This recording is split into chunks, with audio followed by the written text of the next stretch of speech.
A Itália é um país rico em beleza natural e histórica. Mares e montanhas dividem a paisagem.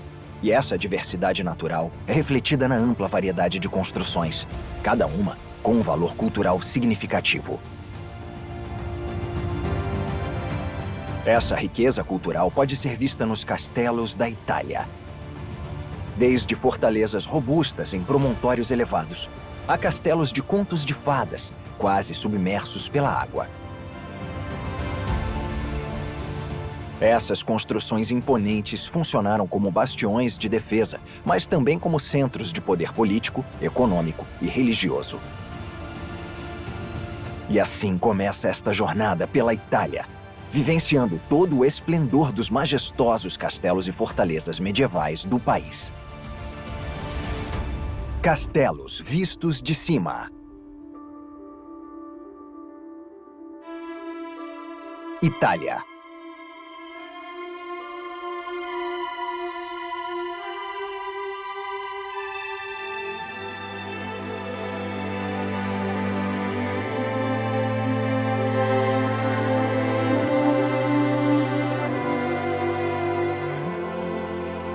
Esta jornada pelos castelos da Itália começa no norte, no famoso Lago de Garda, uma das atrações turísticas mais populares do país.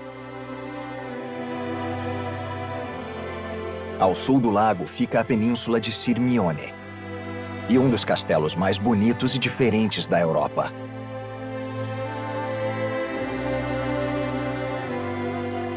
O Castelo Scaligero de Sirmione, também conhecido como Rocca Scaligera.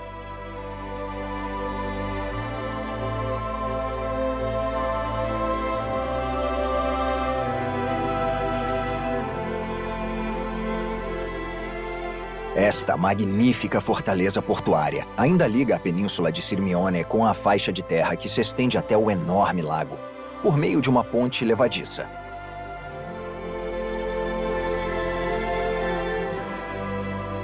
A cidade se desenvolveu sob a proteção da fortaleza.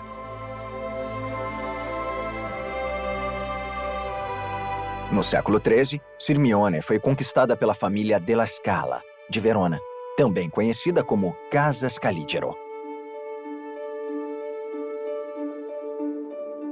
A família governou Verona e boa parte de Vêneto por mais de 100 anos.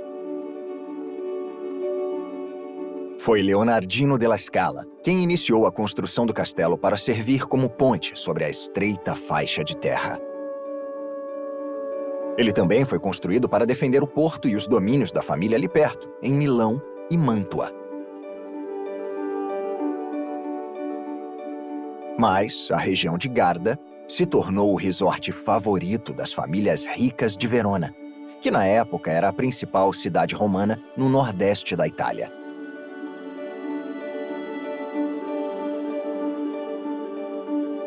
Dois séculos antes, já existiam poemas do romano Catulo, exaltando as belezas da vila que ficava nesta península.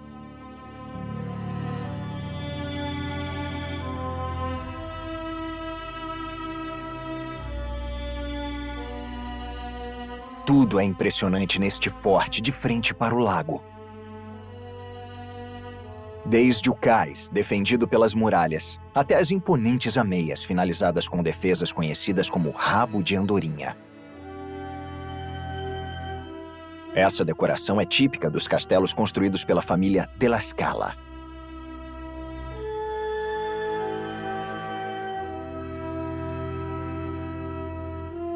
A torre de homenagem, de 47 metros de altura, domina a vista da parte mais larga do lago.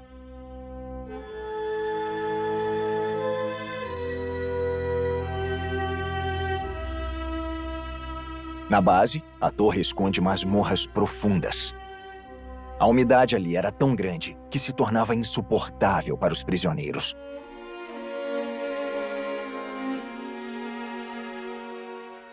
O cais foi acrescentado à torre em 1405, sob o governo da República de Veneza, que foi um estado independente por vários séculos, com uma longa tradição de comércio e conflitos.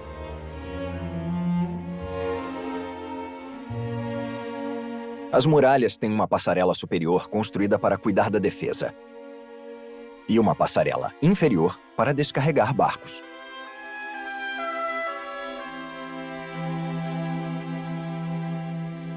Elas eram ligadas à torre de homenagem por outra ponte levadiça.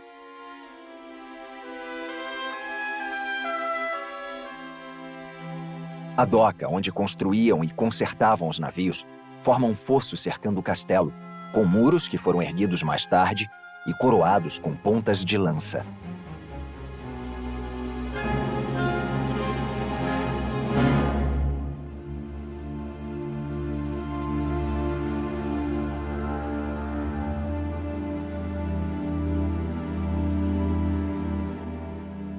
Como muitos castelos medievais, o Scaligero de Sirmione também tem lendas trágicas.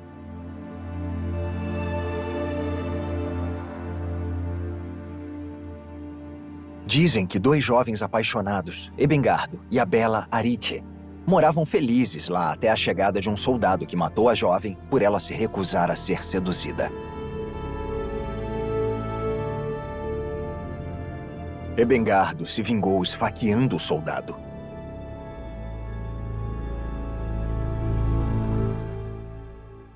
Desde então dizem que a alma sofrida do jovem perambula as ameias e muralhas de Laroca Scaligera em noites de tempestade.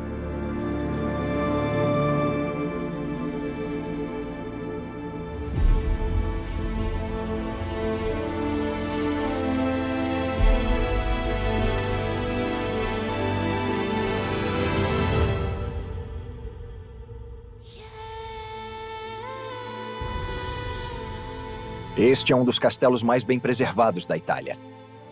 Ele foi restaurado após a Primeira Guerra Mundial, quando virou um museu.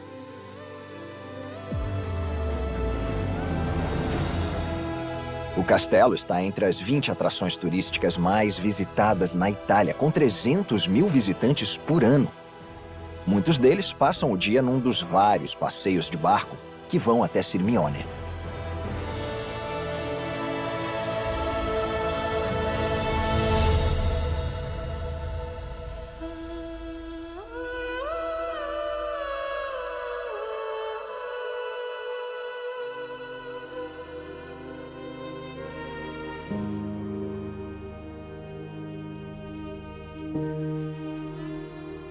Atravessando o norte do país na direção oeste, encontra-se o Vale de Aosta.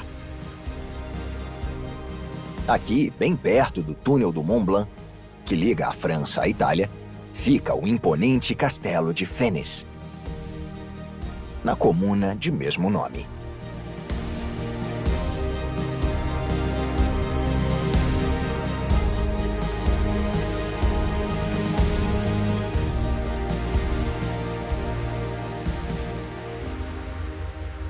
É um dos castelos mais famosos do vale.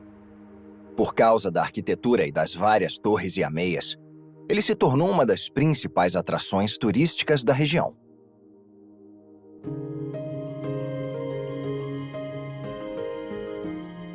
O castelo aparece pela primeira vez num documento de 1242 como propriedade dos viscondes de Aosta, a família Chalin.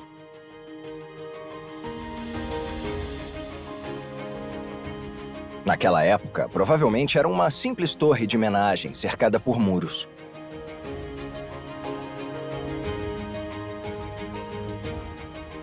Entre 1320 e 1420, o Lorde Aymon de Chalin e o filho Boniface I ampliaram o castelo para a forma atual.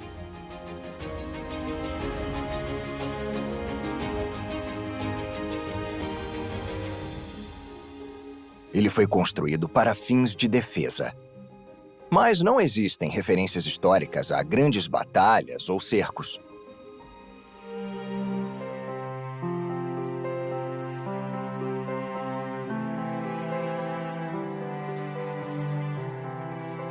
Uma olhada rápida na base do castelo mostra como o formato da rocha foi usado para suportar os muros monumentais.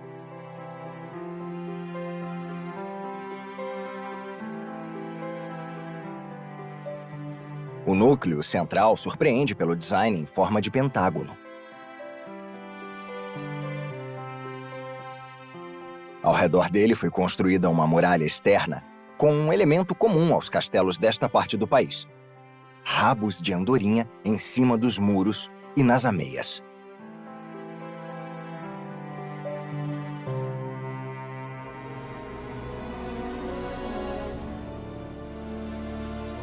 Entre os séculos XV e XIX, o Castelo de Fenice entrou em declínio depois de ter vários proprietários, até ser comprado em 1895 pelo arquiteto Alfredo d'Andrade, que restaurou parte do esplendor do local e depois o doou ao Estado. O Castelo de Fenice não é incomum só por causa do design e do número de torres e ameias numa área muito pequena.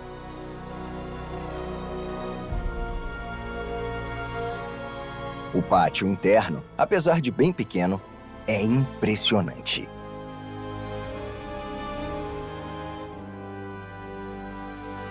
Há uma escadaria exuberante nele, com um afresco sublime que retrata São Jorge matando o dragão. Acredita-se que seja uma alegoria ao movimento contínuo de cavaleiros por este vale na Idade Média. A escadaria leva a balcões no piso superior. As paredes decoradas têm pinturas de figuras segurando pergaminhos com provérbios em francês antigo.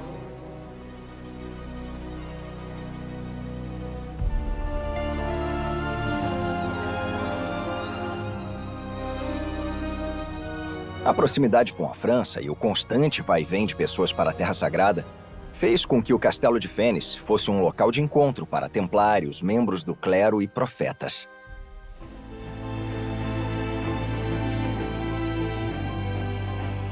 A presença de tantos senhores de guerra levou à construção desta peculiar sala de armas, que se distingue pelo tamanho e pelo formato retangular, um contraste com muitas outras. Dentro tinha um alçapão para prisioneiros condenados à morte. Quando era aberto, eles caíam num poço estreito com lâminas afiadas que saíam da parede.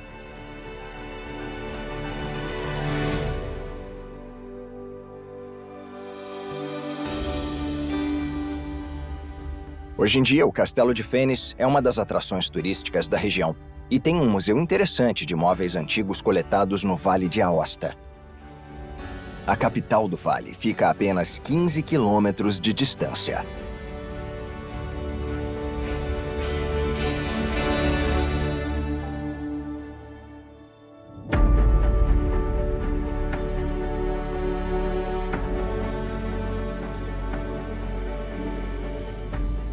A jornada agora desce do Castelo de Fenice para entrar nas intrincadas passagens de montanha do Vale de Aosta.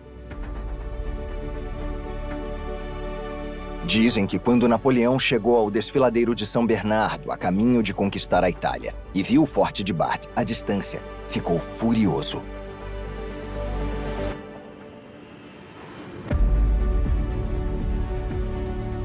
Ele viu que Bard não era só um castelo, era um problema para o exército de 40 mil soldados. Por causa da posição estratégica, o Forte de Bard sempre foi uma fortaleza contra invasões.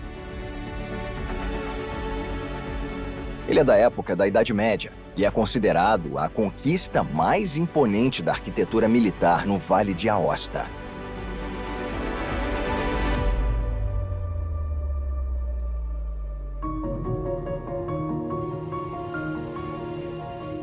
O forte domina a Rota do Norte e é favorecido pela colina que se ergue na confluência dos rios Dora Báltea e Ayassi, com a cidade de One ao fundo.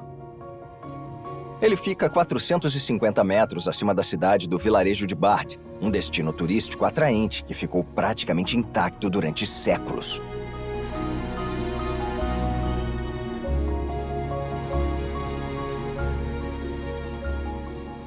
Segundo registros, o Forte de Bard é originário do século XI. Amadeus de Savoie o conquistou em 1242. Era um conjunto de edificações com uma torre de homenagem no centro e cercado por um muro duplo equipado com torres de vigia, formando um sistema de bastiões que desciam ao longo da encosta rochosa. Nos séculos seguintes, as estruturas defensivas foram reforçadas e foram acrescentadas peças de artilharia para deixar a fortaleza formidável.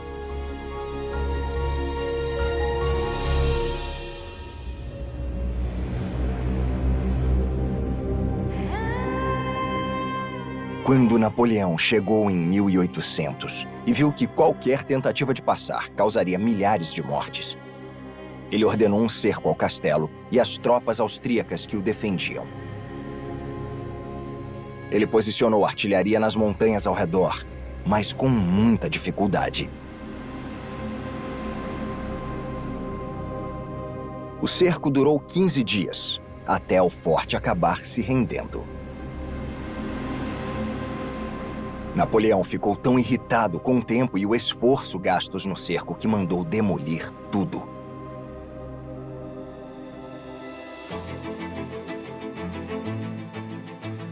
Em 1827, o rei Carlos Félix da Sardenha começou a reconstruir o castelo com medo de outro ataque francês.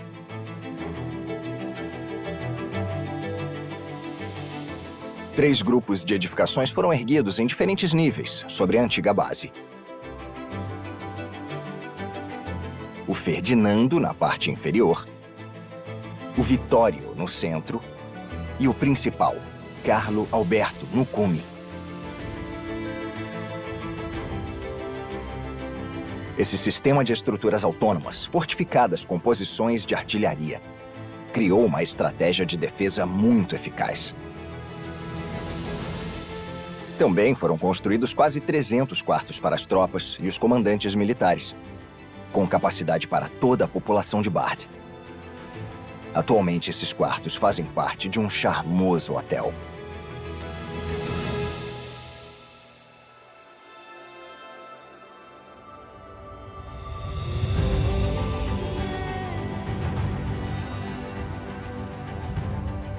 Essas construções em escala agora abrigam vários museus. O Museu dos Alpes, o Museu das Prisões e o Museu das Fortificações.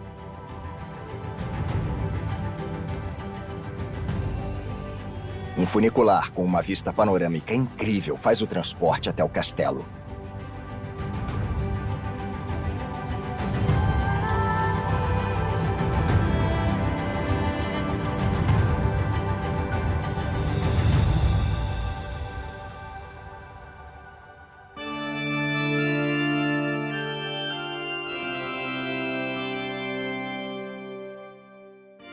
Antes de deixar o norte do país, esta viagem segue visita a uma das igrejas fortificadas mais simbólicas da Europa. A Abadia de São Miguel, conhecida em italiano como a Sacra di San Michele.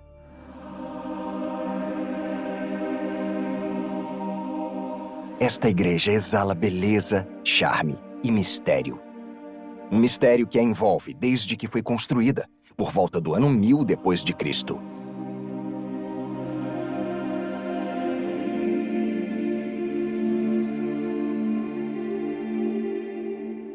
Esta abadia imponente quase desafia os princípios da física, por estar erguida no cume do Monte Pirquiriano, na entrada do Vale de Susa, no coração do Piemonte.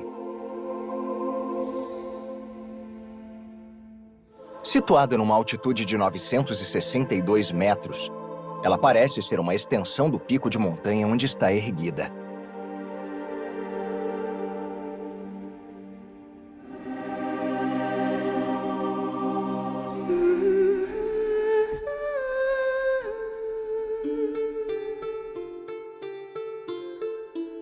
Esta construção religiosa monumental foi uma das inspirações para o romance best-seller O Nome da Rosa, de Umberto Eco. E é um destino popular entre visitantes de toda a Europa.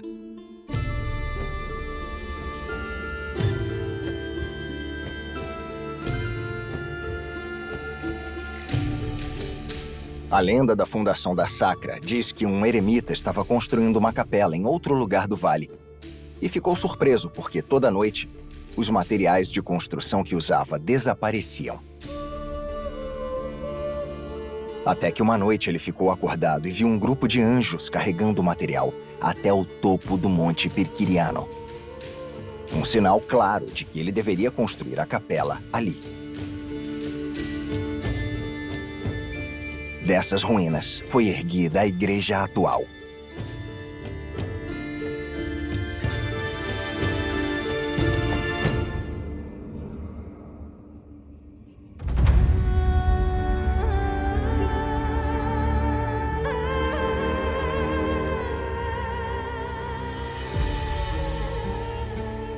Em 983 d.C., um nobre francês, Hugues de Montboissier, começou a ampliar a igreja.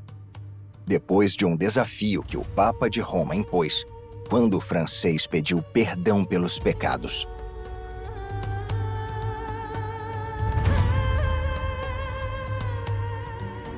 A solução seria 7 anos de exílio, ou a construção de uma abadia.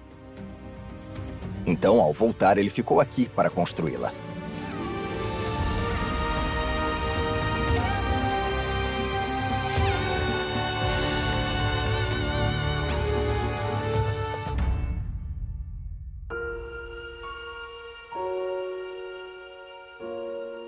Ao longo dos tempos, a igreja foi ampliada com muros resistentes e uma presença imponente que a tornava quase impossível de ser conquistada.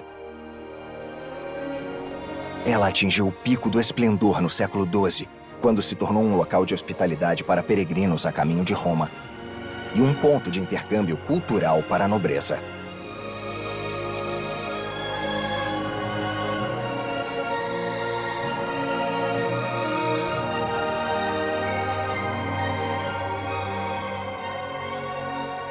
Desde o século XIX, a abadia é administrada pela congregação religiosa dos Rosminianos.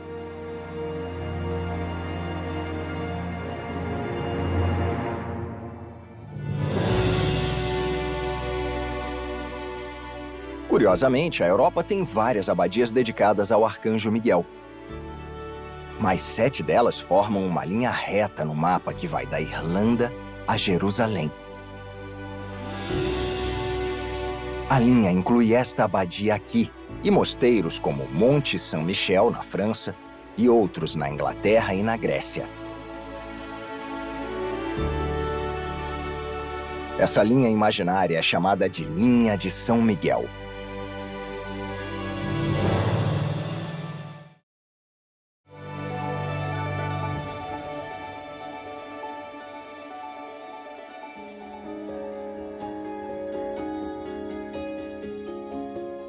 450 quilômetros separam a igreja fortificada de San Michele do próximo destino, uma viagem que envolve uma mudança de país por alguns minutos.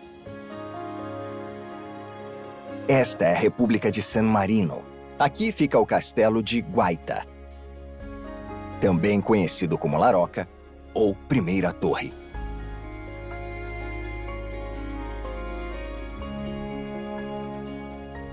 É a maior das 3 torres de vigia defensivas que estão erguidas bem no alto deste minúsculo Estado Nacional. San Marino é a república mais antiga do mundo. Fica em território italiano, muito perto da cidade de Rimini. Tem pouco mais de 35 mil habitantes e ocupa uma área de 60 quilômetros quadrados. San Marino foi estabelecido como Estado Nacional no século X e, na época, consistia apenas nesta montanha, o Monte Titano, onde foram construídas estas torres de defesa. Elas são uma imagem tão icônica da República que estão presentes na bandeira e nas moedas de euro do país.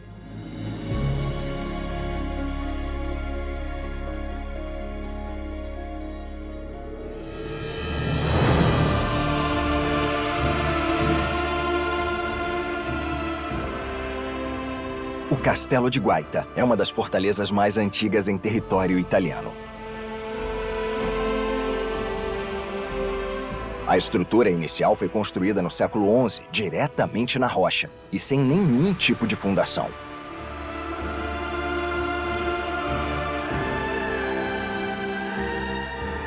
O castelo está situado 750 metros acima do nível do mar e foi concebido principalmente como torre de vigia.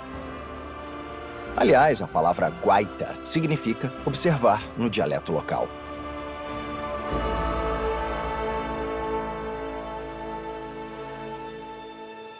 A fortaleza sempre foi admirada pela solidez e pelo anel duplo de muralhas. Dentro das muralhas defensivas fica a Torre della Pena e a Torre do Sino, conhecida como Campanone.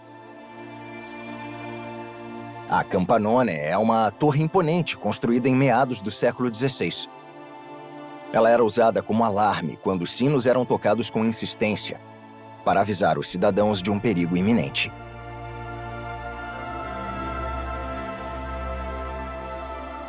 Hoje em dia, os sinos tocam em comemorações tradicionais religiosas ou civis.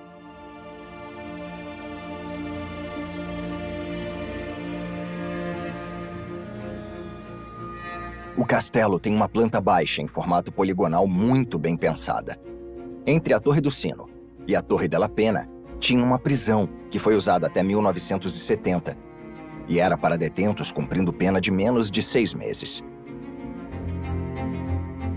Nos tempos antigos, os prisioneiros mais perigosos eram enviados para castelos maiores, que tinham uma vigilância melhor.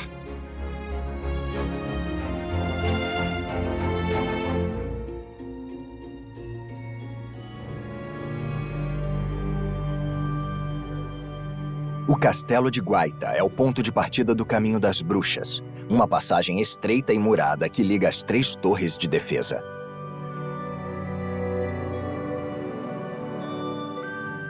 A segunda torre menor foi construída 2 séculos depois e é chamada de Torre Cesta, ou Frata. Ela abrigava uma guarnição permanente de soldados com balestras. Atualmente, lá é o Museu de Armas Antigas, com uma coleção de 2.000 armas do mundo todo. Algumas de 500 anos. É o ponto mais alto de San Marino, situada a 756 metros acima do nível do mar. A terceira torre, a Torre Montale, é a menor das 3. Ela também é em formato de pentágono. E tem uma masmorra 8 metros abaixo, mas não é aberta ao público. Guaita, Cesta e Montale. As 3 torres de uma fortaleza que se tornou um símbolo visual do histórico Estado Nacional de San Marino.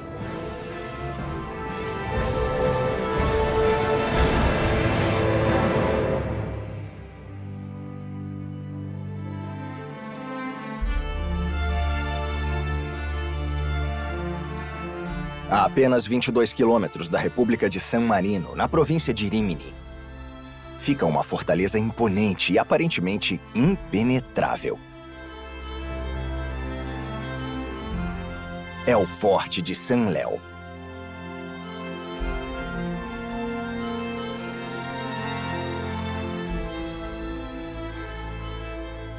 Conscientes desta localização extraordinária, os romanos construíram a primeira fortificação no topo da montanha.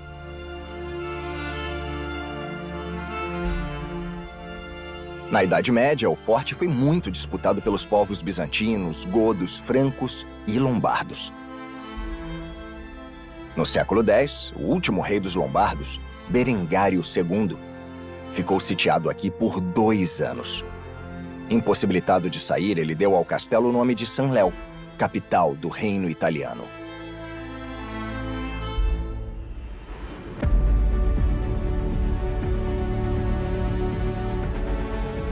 As famílias Malatesta, Médici e Montefeltro são algumas das que tomaram o castelo em diferentes momentos da história.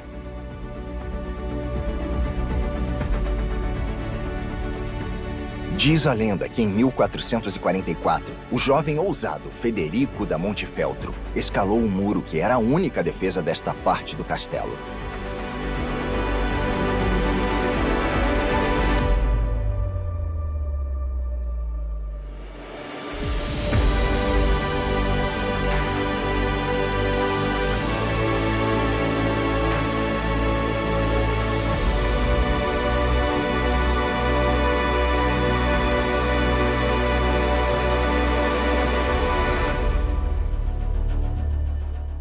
Em Em 1502, César Borgia, o filho ilegítimo do Papa Alexandre VI, conquistou o castelo com facilidade, com um exército cristão que tinha sob seu comando.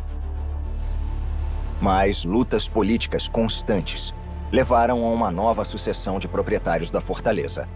100 anos depois, Sanleu se tornou uma prisão brutal.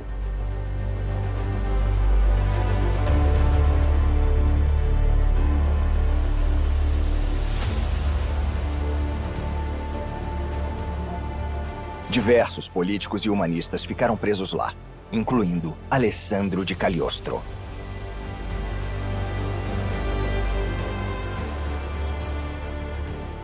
A fama de alquimista e opositor da igreja fez com que ele fosse preso pelo resto da vida na cela mais estreita e profunda da rocha, conhecida como Poço. Dizem que os gritos dele ainda podem ser ouvidos lá.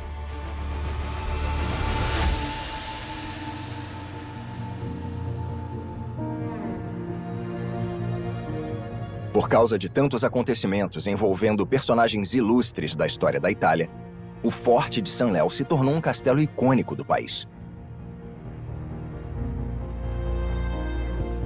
O design dele também contribui para essa fama. A estrutura central original foi ampliada no século XVI para conter a chegada de artilharia.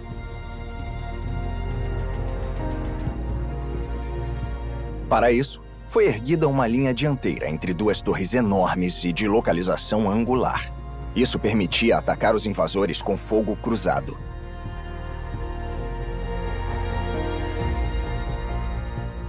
Por esse motivo, as laterais do forte foram equipadas com artilharia, e as rotas de acesso foram protegidas com postos de guarda militar.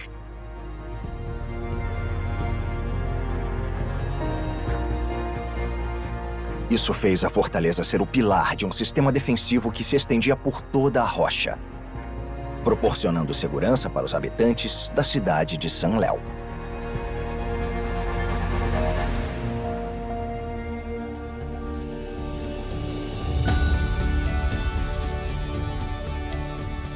Hoje em dia, a população da cidade é de quase 3.000 habitantes, que vivem das terras ricas do Vale de Marecchia e do turismo gerado pelas visitas ao castelo.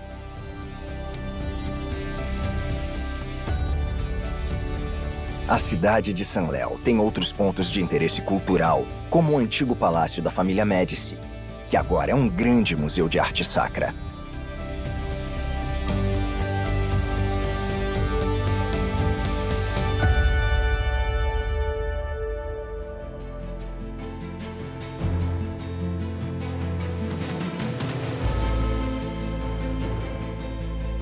Agora a viagem segue para a região dos Abruzos. Apesar de estar geograficamente localizada na Itália Central e a apenas 50 quilômetros de Roma, é considerada parte do sul da Itália por razões culturais. Foi chamada de região verde da Europa por causa dos 3 parques nacionais locais e pela paisagem dominada pela Cordilheira dos Apeninos. Na província de Áquila, fica o imponente e dominante castelo Piccolomini, também conhecido como Castelo de Celano, mesmo nome da cidade que se desenvolveu em volta e hoje em dia tem 10.000 habitantes.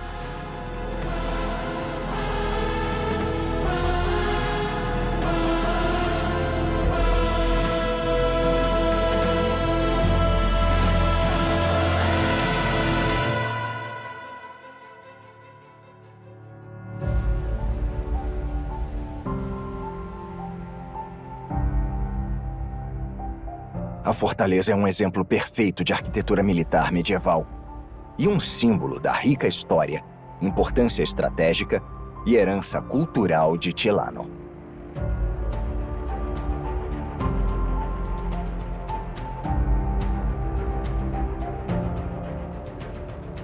Ela é originária do século XIII, quando foi construída pelos normandos sobre uma fortaleza dos lombardos que já existia ali.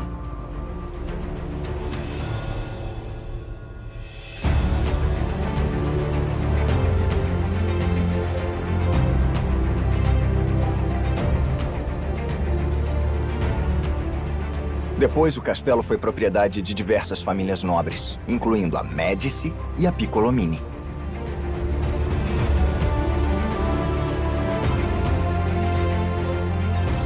A família Piccolomini, ligada ao Papa Pio II, ampliou e renovou significativamente o castelo durante o Renascimento.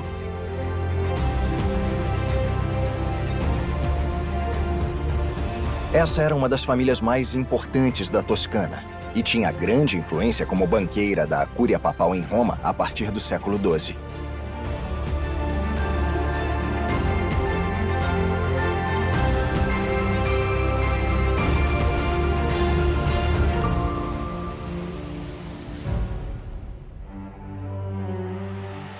Ao longo dos séculos, o castelo testemunhou várias batalhas e vários conflitos.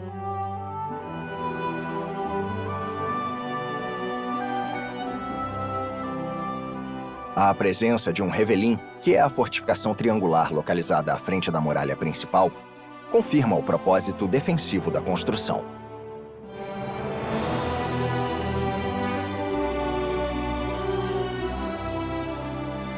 As muralhas são compostas por 5 torres circulares e 11 torres de escudo, dando ao castelo uma aparência robusta e maciça, mas funcional.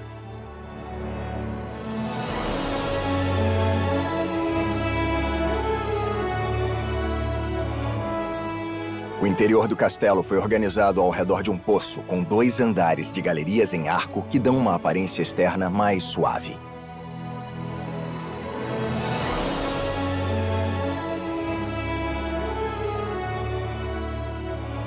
Depois, o castelo virou residência da nobreza.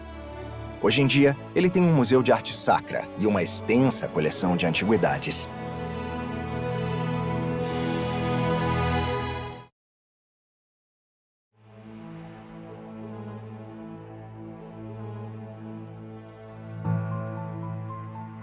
Um pouco mais ao sul, na região dos Abruzos, agora na província de Chieti, fica Rocca Scalegna, uma fortaleza impressionante que parece desafiar a gravidade, já que está situada num esporão de rocha que domina toda a paisagem.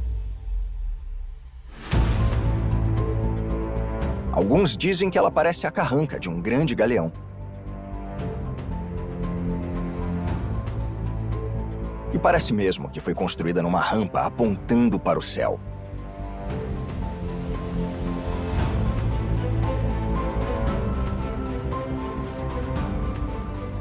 Por razões óbvias de defesa, a maioria dos castelos medievais ficavam no topo de encostas e colinas, geralmente na beira de um cume. Mas o local escolhido para o Rocca Scalegna é um dos mais diferentes do mundo.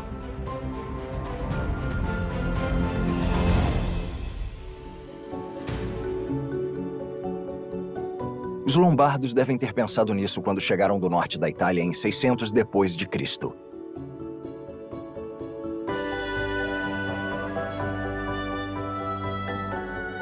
Existem poucas referências, mas acredita-se que foram os lombardos que construíram a primeira torre de vigia defensiva aqui.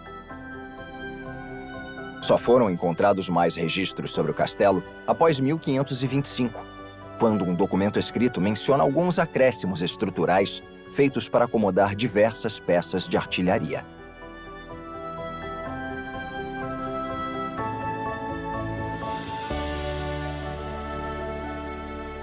Por vários séculos, o castelo de Rocca Scalegna ficou praticamente em ruínas, até 1985, quando os últimos proprietários o doaram para a cidade de mesmo nome, que realizou uma restauração.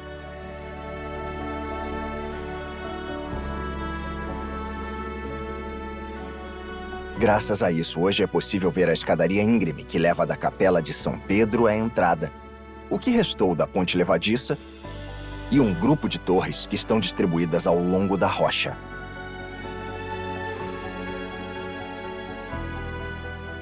A torre de sentinela, próxima à entrada. A torre da prisão. E a torre Angevina, chamada assim por causa do design, que era comum na Idade Média no sul da Itália.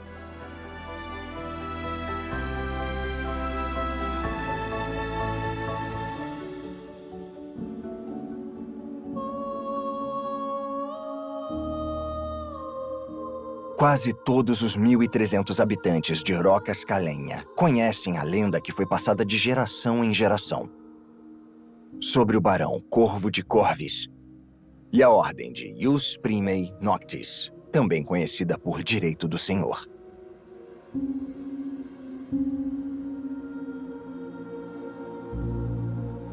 Supostamente, no século XVII, esse nobre teria reinstaurado a prática medieval de que toda noiva recém-casada no feudo de Rocascalenha teria que passar a noite de núpcias com ele em vez do marido.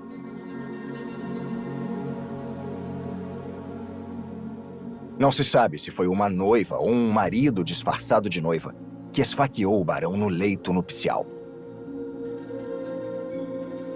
Dizem que o barão moribundo deixou uma marca de mão ensanguentada numa das torres, que desabou em 1940.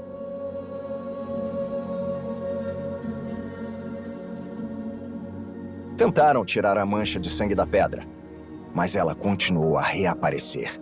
Os mais idosos da região dizem ter visto a mão de sangue, mesmo depois que a torre desabou.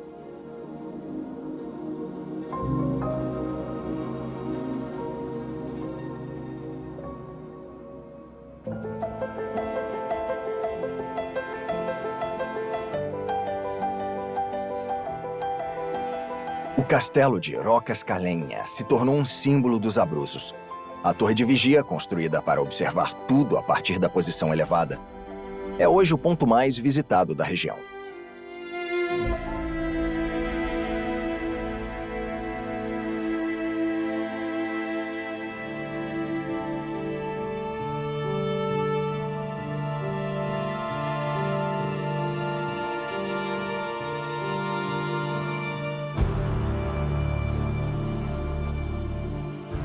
Num país cercado pelo mar, é preciso visitar algumas das fortalezas construídas para defender o litoral. O Golfo de Nápoles tem exemplos perfeitos disso. Esta estrutura maciça enorme está situada sobre a água. É o Castello dell'Ovo, que significa o Castelo do Ovo mesmo. De onde veio esse nome? Não tem nada a ver com a aparência do castelo, mas isso será explicado em breve.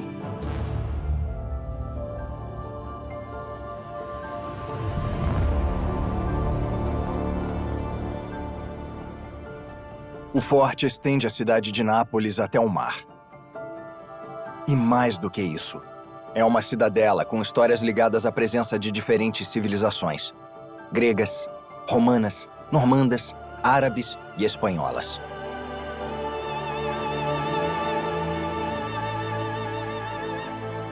A localização do Golfo de Nápoles, no mar Mediterrâneo, fez dali um ponto de passagem para essas civilizações ao longo da história. Todas elas deixaram marcas nas construções.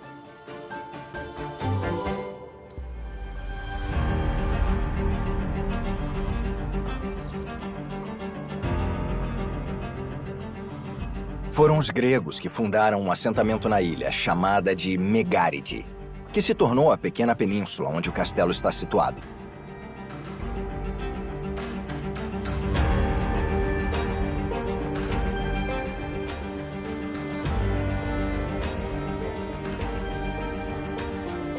Foi no século V que a construção foi fortificada para ser usada como defesa contra invasores marítimos.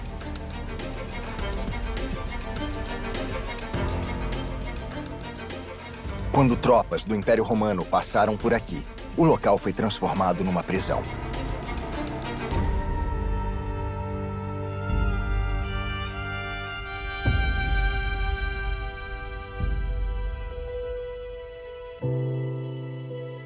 Foram os cavaleiros templários que aumentaram o tamanho do castelo, deixando mais austero e robusto. No século XII, cristãos normandos e espanhóis construíram 3 igrejas no castelo.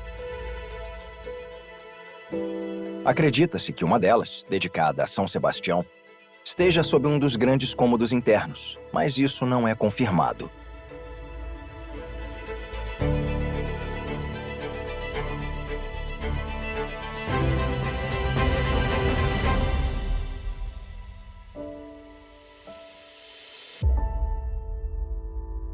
O terraço dos canhões espanhóis que apontam para a cidade também é popular entre os turistas.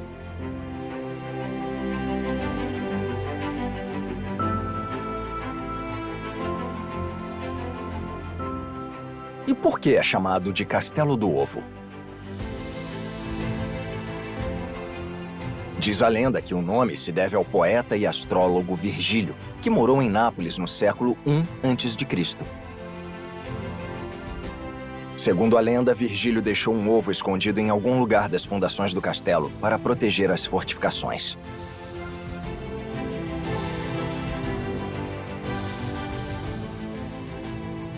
Ele disse que se o ovo caísse de uma posição vertical, o forte seria completamente destruído e a cidade seria vítima de terríveis catástrofes.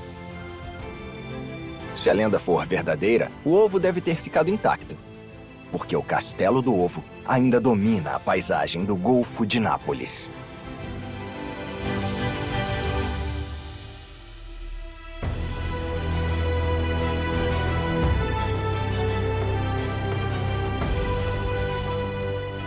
O Golfo de Nápoles tem mais um espetáculo para mostrar.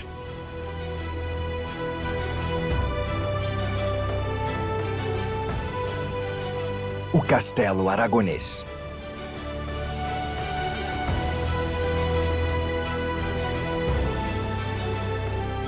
É quase impossível não se emocionar ao ver esta cidadela erguida no topo de uma formação vulcânica, na ilha de Ischia.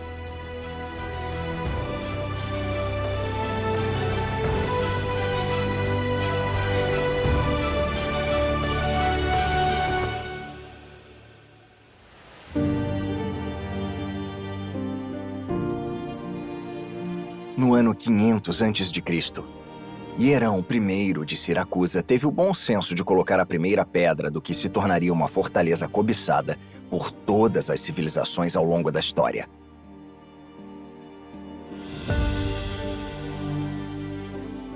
Ela foi ocupada desde a antiguidade por gregos, romanos, visigodos, vândalos, árabes, normandos, suevos e angevinos.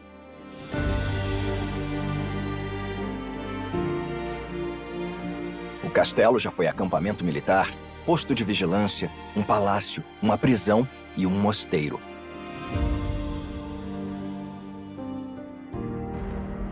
Ele já teve até 13 igrejas e virou um refúgio para os habitantes da ilha durante a erupção vulcânica no século XIV.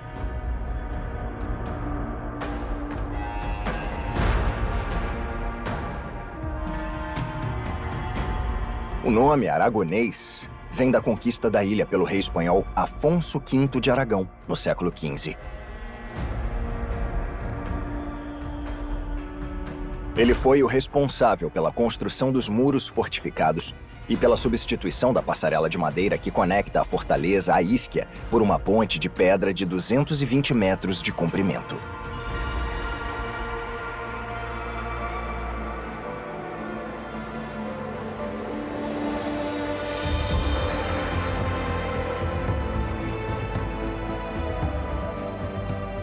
O rei de Aragão também ordenou a escavação de um túnel na rocha para dar acesso ao castelo a partir da base da ilha.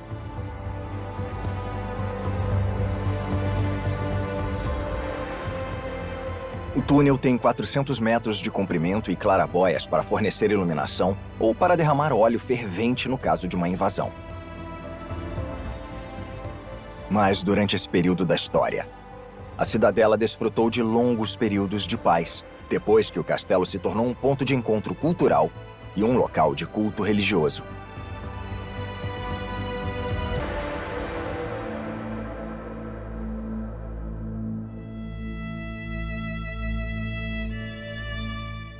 O Castelo Aragonês é uma visita imperdível, não só para ver o próprio castelo, mas também pelo que é visto a partir dele.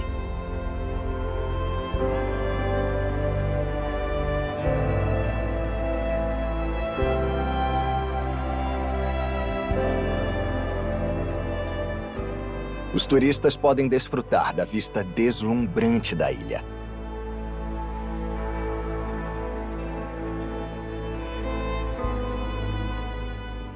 É possível chegar aos terraços, subindo o caminho ao redor da rocha, ou usando o elevador que foi instalado nos anos 1970.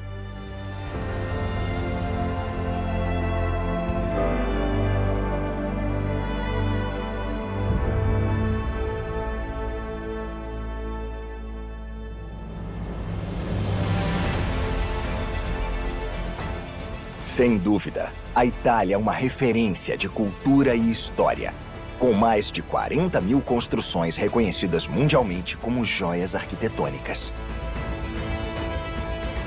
Esses monumentos históricos, repletos de lendas e mistérios, foram testemunhas dos períodos mais fascinantes da história do país.